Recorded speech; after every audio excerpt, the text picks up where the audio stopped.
We thought we knew who built the pyramids. Ancient DNA proved that almost everything we assumed was wrong.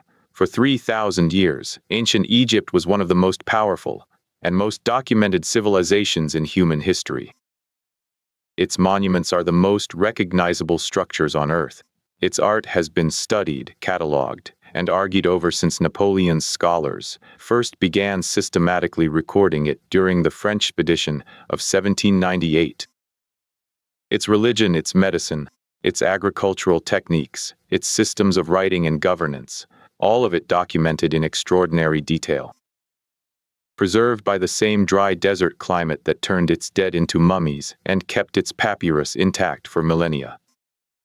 Egyptologists had amassed, by the early 21st century, the most extensive scholarly literature ever assembled about any ancient civilization, covering everything from the chemical composition of royal perfumes, the precise daily caloric intake of pyramid workers, inferred from bread and beer rations recorded in administrative papyri. If any ancient civilization should be well understood, it is Egypt, and yet, for all of this documentation, one fundamental question remained genuinely unresolved for the entire modern era of Egyptology. Who, genetically, were the ancient Egyptians? Where did they come from? How did they relate to the populations of sub-Saharan Africa to their south, to the populations of the Levant and Anatolia to their northeast, and to the modern Egyptians who live in the same river valley today? These questions had been argued over with unusual intensity, not just among scholars, but in broader cultural and political debates about the relationship between ancient Egyptian civilization and African identity, debates in which genetic evidence was simultaneously urgently needed and entirely absent.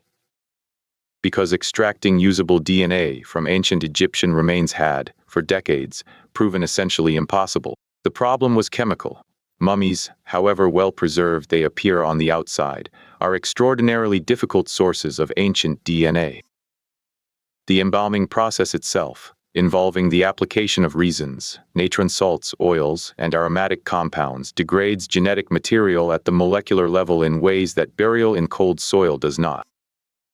The hot, dry Egyptian climate, while ideal for preserving organic tissue, accelerates DNA fragmentation in ways that the cooler climates of Siberia, northern Europe, and high-altitude sites do not.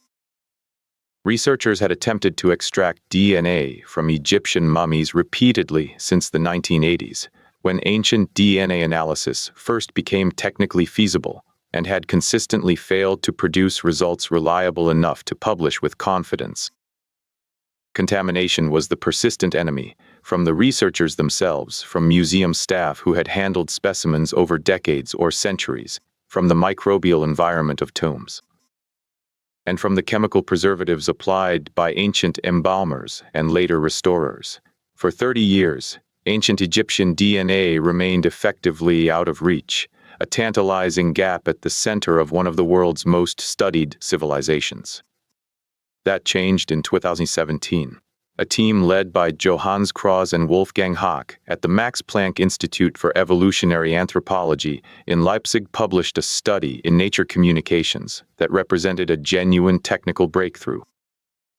By developing specialized extraction and sequencing protocols adapted specifically to the degraded DNA conditions of Egyptian mummies, working in ultra-clean laboratory environments, using new methods for distinguishing authentic ancient DNA from modern contaminants, and carefully selecting skeletal elements, most likely to preserve intact genetic material, such as the dense bone of the inner ear.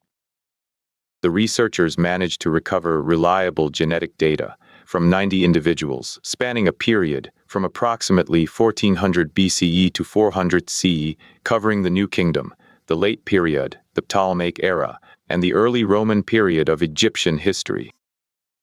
The results were, by any measure, striking, and they surprised researchers across multiple camps of the existing debate simultaneously.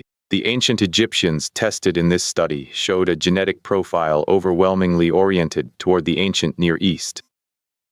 Their closest genetic relatives were populations from the Levant, from what is today Israel, Palestine, Lebanon, Jordan, and Syria, and from Anatolia, the region of modern Turkey.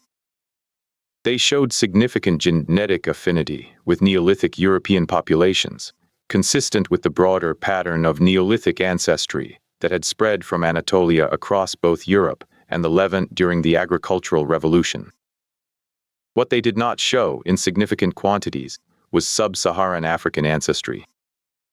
The ancient individuals from Abu Zir el-Melek carried, on average, less than 7% sub-Saharan African ancestry, a figure far lower than what most researchers had assumed and far lower than what is found in modern Egyptian populations. This finding immediately reframed a debate that had been running for decades. A significant body of Afrocentric scholarship, drawing on artistic evidence, historical accounts of ancient Egypt's deep connections to Nubia and Sudan, the geographic position of Egypt on the African continent, and the undeniable influence of Nilotic and sub-Saharan cultures on Egyptian religion and material culture, had argued that ancient Egyptians were substantially African in the sub-Saharan genetic sense, and that the separation of ancient Egyptian civilization from African heritage in mainstream Egyptology represented a form of racial denial rooted in 19th-century European bias, a bias that had, in some cases, led earlier scholars to literally lighten the skin tones depicted in ancient Egyptian art in museum reproductions. The 2017 genetics study did not dismiss this framework entirely, but it complicated it significantly and in some respects directly challenged it. The ancient Egyptians of the samples tested were not genetically sub-Saharan African in any major proportion. They were, genetically, a northeastern African and Near Eastern population, part of a broader cluster that included populations from the Levant and Anatolia, connected to the agricultural communities that had spread across this corridor during the Neolithic period. But the study's second major finding was, in many ways, equally significant and received considerably less coverage in popular science media than the headline result. When the researchers compared the ancient Egyptian genetic profiles with modern Egyptian DNA, they found a clear and measurable difference. Modern Egyptians carry substantially more sub-Saharan African ancestry than their ancient counterparts. Estimates from the study suggested that modern Egyptians have acquired between 8 and 16% additional sub-Saharan African ancestry compared to the ancient individuals, a difference the researchers attributed to increased population movement and admixture along the Nile corridor during the past 500 years. This shift is most consistent with the expansion of trans-Saharan trade networks in the Islamic period, the movement of enslaved people through northeastern Africa during medieval and early modern centuries, and the broader demographic changes associated with the Arab conquest of Egypt in the 7th century CE and subsequent centuries of cultural and population transformation. This finding has implications that extend beyond academic genetics.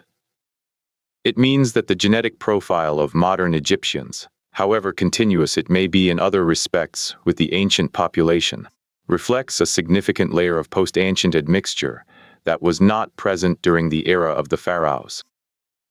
The modern Egyptian is not simply the ancient Egyptian surviving intact into the present. They are something that has been added to, modified, and enriched by subsequent centuries of population in ways that the mummies themselves do not reflect.